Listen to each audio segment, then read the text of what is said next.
Ladies and gentlemen, welcome back to the channel. 6 o'clock, it is the 8th of September 2022. There's no much in the news today, in regards to Celtic anyway. So I thought, you know what, we'll come on, we'll do a live stream, we'll talk about everything that you guys want to talk about. Strictly Celtic related, please. For tonight, we'll keep it Celtic related for this stream.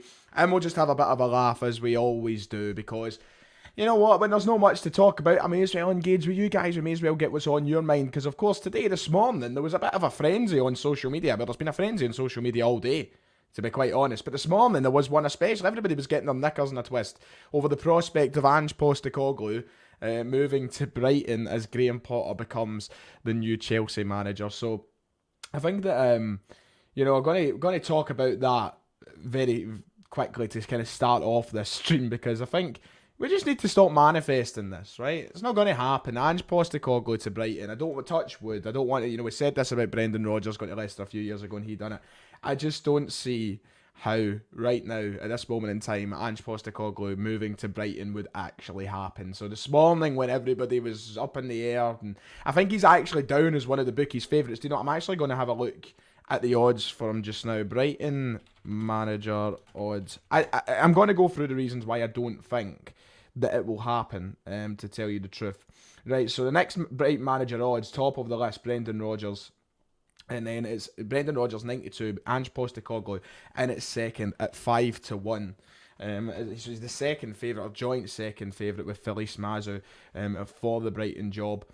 Listen, it's not going to happen. It's not going to be Ange Postecoglou, and I'm going to run through the reasons why I don't think it will be Ange Postecoglou. Like, listen, you can string me high, you can hang me from the gallows if, you know, it appears to go the other way and we end up seeing Ange Postecoglou heading to the Amex. I'll give you all permission to, you know, throw me off the highest point in the UK. But Ange Postecoglou going to Brighton at this stage of the season, when we've just started our Champions League campaign, when, you know, he's just kind of getting started as Celtic manager. And you know, a club like Brighton, no disrespect to them, none at all, absolutely none. I'm not, because Brighton have been absolutely tremendous. But do you know why they've been tremendous? Because of Graham Potter. Graham Potter's done a really good job. Brighton now, realistically, are in a position where, you know, the wrong appointment could lead them back to being a team that's down the bottom end of the table, kind of fighting for their position in the Premier League. The reason they've been overachieving, the reason they've been doing so well is because they've had someone like Graham Potter there. They're not a big club. You know, the difference between them and Leicester, for Brendan Rodgers head to Leicester, was, you know, Leicester were a side who just won the Premier League a few years prior. They were constantly, you know, fighting in amongst the top half. And also with Leicester as well, you know, it's a bigger club. It's a big club, and historically they're a much bigger side than the likes of Brighton are. So I don't think it's got the same attraction there whatsoever for Ange Postecoglou, and I'll tell you why, and this is my main reason as well. And I'm saying this, did you not say it wouldn't happen with Rodgers? I did say it wouldn't happen with Rodgers, right? I did say that it wouldn't happen with Rodgers. Two completely different characters, two different people, and I know money talks, but this is the point I'm going to come to now. Ange Postecoglou is still on, as we know, that year-rolling deal as Celtic manager. If a club like Brighton even came sniffing around Ange Postecoglou, Dermot Desmond, and I'm not wanting to be naive, and I don't look at myself as naive, especially when it comes to talking about the board. I realise what our board are at times. But if a club like Brighton were to come sniffing around the likes of Ange Postecoglou, I guarantee it that Dermot Desmond will get the chequebook out, he will sit down with a long-term contract for our manager, and he'll get a deal done. He will match the likes of what Brighton are willing to give Ange Postecoglou, because they're not going to pay over the odds for a manager. They're not going to. This isn't a big side. Just to drill that in, it's not an English top half side year after year after year. You know, they're not going to pay over the odds. If Dermot Desmond could come out and match what Brighton are offering or giving such a good deal to keep him at the club that he currently loves, he's going to sign that contract. Because why? Because Dermot Desmond realises the worth that Ange Postecoglou has to this side. There will be bigger clubs that want Ange Postecoglou in the next few years. I tell you that right now. Me to you. Listen, in 2-3 years, if Ange Postecoglou keeps going the way that he's going, it's not Brightons that are going to be looking at him. It's going to be the Leicesters that are looking at him. It's going to be bigger clubs than Leicester that are looking at him. Manchester City, I'm not saying it's Man City he's going to go to. Big admiration for him though. They've got big admiration.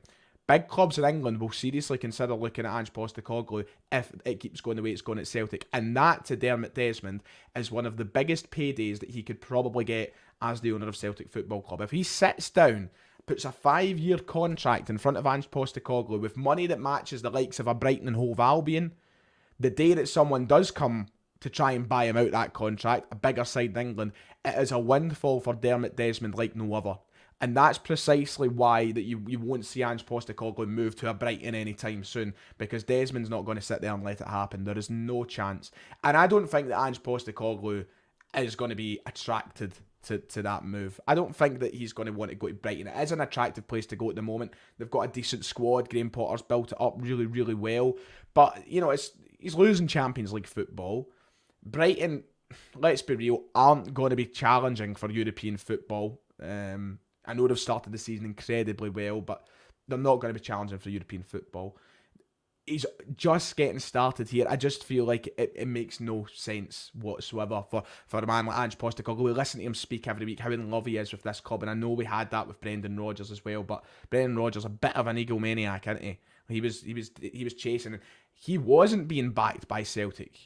Ange is. You know, Rodgers left, and I look back on Rodgers leaving, and I'm one of the ones that kind of give him a little bit more understanding as to why he moved. You know, I sit there and I go, you know what, the board didn't back him, so I understand it. But Ange is being backed. And if he's being backed with 10, 20 million every season, then there's no doubt in my mind that Dermot Desmond will want to go and give him a multi-million-pound contract that's lasting longer than a year rolling deal. So that's my opinion. I think we all need to stop worrying. I think it's all calmed down now because there's been more news throughout the day which has kind of taken over. But I think that, you know, this morning when Graham Potter was first kind of announced as signing the contract at Chelsea, that would be, you know, that the initial reaction was, oh Christ, here we go, Brighton's going to come in. I would be more worried.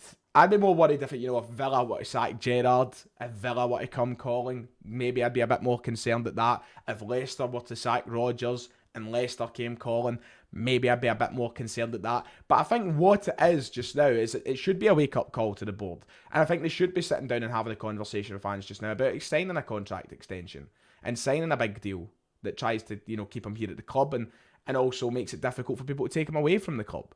Now, I know English Premier League teams can buy out these contracts whenever they want anyway. They can afford, you know, say the buyout was 25, 30 million pounds for Ange Postecoglou. They can afford that anyway. They're going to pay that if they really want a manager, but at least you're making it more difficult and you're making them look at other cheaper options first before they turn to Postecoglou. So I think hopefully is maybe a wake-up call, and hopefully maybe sits down and, you know, has a look. But he's winning trophies here. He's having fun. He's just built his team. You know, he's just getting started. He's not going to be going to Brighton anytime soon. Ian, thank you so much for the donation. £5. Do you think we can qualify for the knockout stages of the Champions League? Absolutely we can. Not saying we will, but we definitely can. We can give it a really good go. And I appreciate the donation, Ian. As always, see you in these streams all the time. I appreciate you being here, mate. Right, let's have your opinions. Let's have your thoughts on the Ange Postecoglou stuff.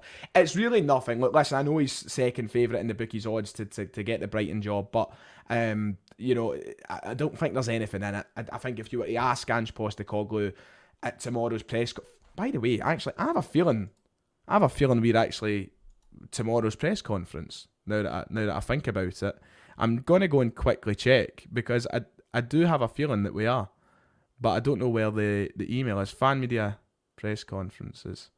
No, it's not that one. Just looking through my emails to see if we're tomorrow. We might be speaking to the manager again tomorrow. I might be speaking to the manager again tomorrow. But I'm not entirely sure, and I can't find the email that gives us the... Oh, there we go. No, I talk shite. Yeah, I talk shite. No, I'm not. Our next one isn't until Hibs in October. So, I was wondering there. But if you were to sit down tomorrow and ask Ange Postecoglou the question about interest from Brighton, I think he'd laugh in your face. I think there's absolutely nothing in it. Jacob Miller, 179. Would you rather see him go to Liverpool than them? No, absolutely not. No Liverpool, please. Can't agree with you. I appreciate the donation. Thank you, but nah. If you know me, you know it's not want to see him at Liverpool. Take that for nothing. But once again, club like Liverpool, there's no reason why they wouldn't consider him if it keeps going the way it's going, and that's what can make it even more interesting for Celtic. Right? Let's have a look at some of the people that what yous are saying. Keane Sanderson, what is he getting at Brighton? What are even their aspirations for this season? Because they ain't getting European football, so why would he leave? I guess what he would be getting at Brighton is a club that's left in a very good position right now. A club that Graham Potter has built and turned into a real good challenge for the majority of the Premier League. He'd be inheriting that. He would have to inherit it and then build upon it and then try and take them towards European football. But it's dog eat dog down there. Players are going to leave Brighton. You're not going to be able to attract the best of the best. I don't think that Brighton's squad is any better than Celtic's. You know what I mean? And we've got Champions League football. If you were to put Celtic against Brighton tomorrow, really tough game. If Graham Potter was in charge especially, it'd be a really tough game. But I don't think there's miles between us. If anything, I'd probably fancy our team a bit more. So, you know, I don't think he's getting too much, to be honest. Douglas Wallace saying, flying over to Glasgow with my best mate tomorrow for the Livy game. Any chance of it being postponed? Well, I'm going to sit here and and just talk seriously for a moment. There is always a chance if it happens. It looks sort of inevitable right now. You know what I'm talking about. If that happens, it probably will be postponed. If it doesn't happen, you're good to go. If she keeps going and she fights through it, then you're probably able to go to the game on Saturday, my man. But if that does happen, I guess it is a serious talking point right now. In all seriousness, like, if it does happen, I imagine the games will be postponed this weekend. I'd imagine a European game will still go forward because that's nothing to do with what's happening in Germany or anything else, right? But if it does happen, I think you can wave goodbye to Saturday's game. I think they'll probably postpone them. I don't know if that's for certain. I just feel like it's probably the measures that they're going to take across the country, and we'll probably see all events sort of called off and such. But we'll just need to wait and see.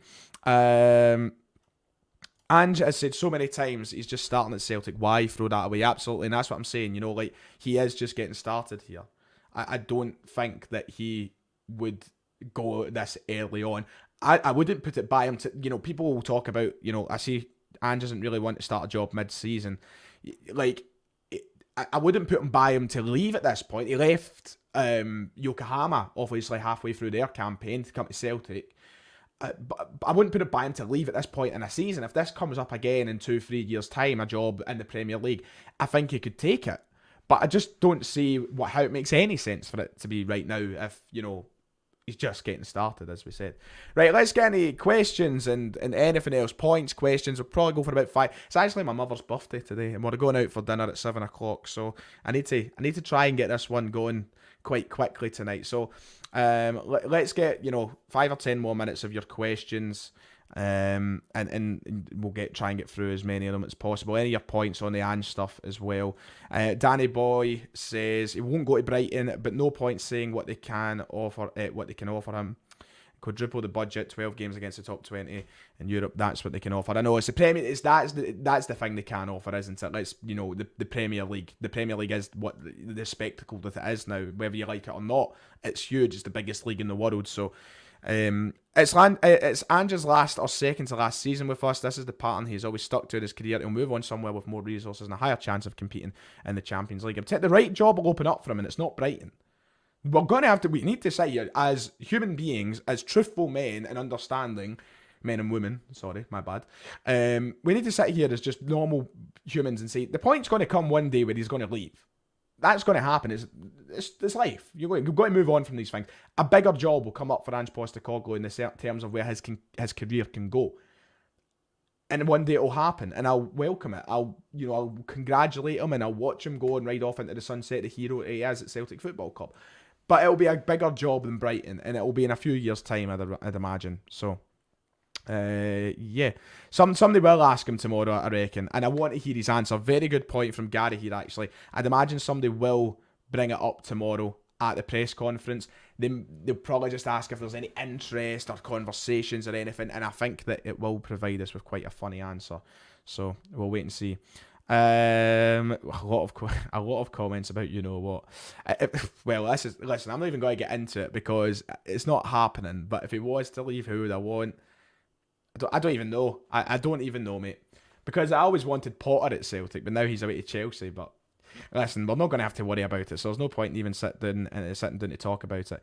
Anything Celtic related at all, feel free to get your questions in, or anything football related, I imagine.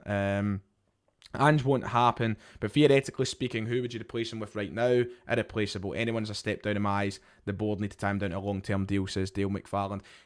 Absolutely, that's what I'm saying. I can't even think, because I think anything's a downgrade. There's nobody off the top of my head right now that makes me sit down and go, wow, Ange Postecoglou, that's better than him. Now the question is, do the board go left field again and appoint us with a manager? This isn't happening. I'm talking as if we're speaking theoretically, right? We're speaking hypothetically, right? Hypothetical situations, right? Would they go left field again? Would they appoint a manager we don't know about and give us the unexpected once more? Or would they go back down the route of appointing a familiar name? It's such a tough one. It wouldn't be Scott Brown for me, no, absolutely not. Not now. Neil Lennon? Yeah, that would be the one.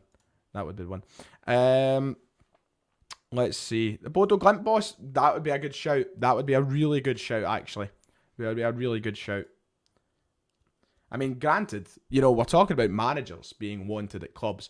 It might only be a matter of time before the opposition are looking for a manager. Like that, you've got to be real about that. I mean, I'm not saying that to wind Rangers fans up, but, there's a genuine chance.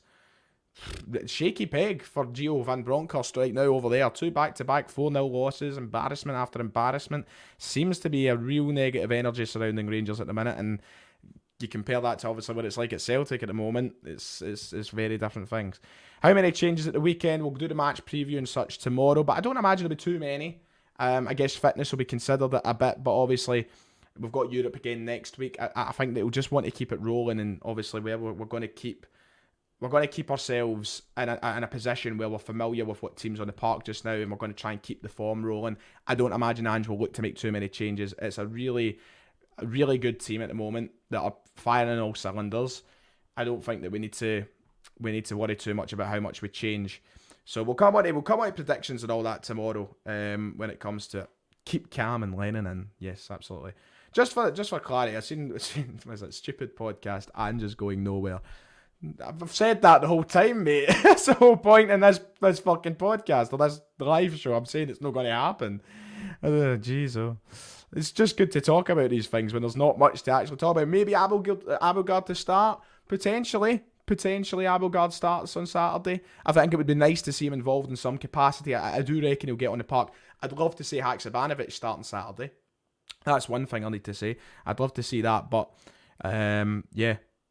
Anyway, right, I'm going to wrap it up there for tonight. I know it's a bit of a shorter one. I usually go in for about half an hour on these things, but as I said, it is the mother's birthday. We're going out for dinner and such, so I need to go and get myself ready.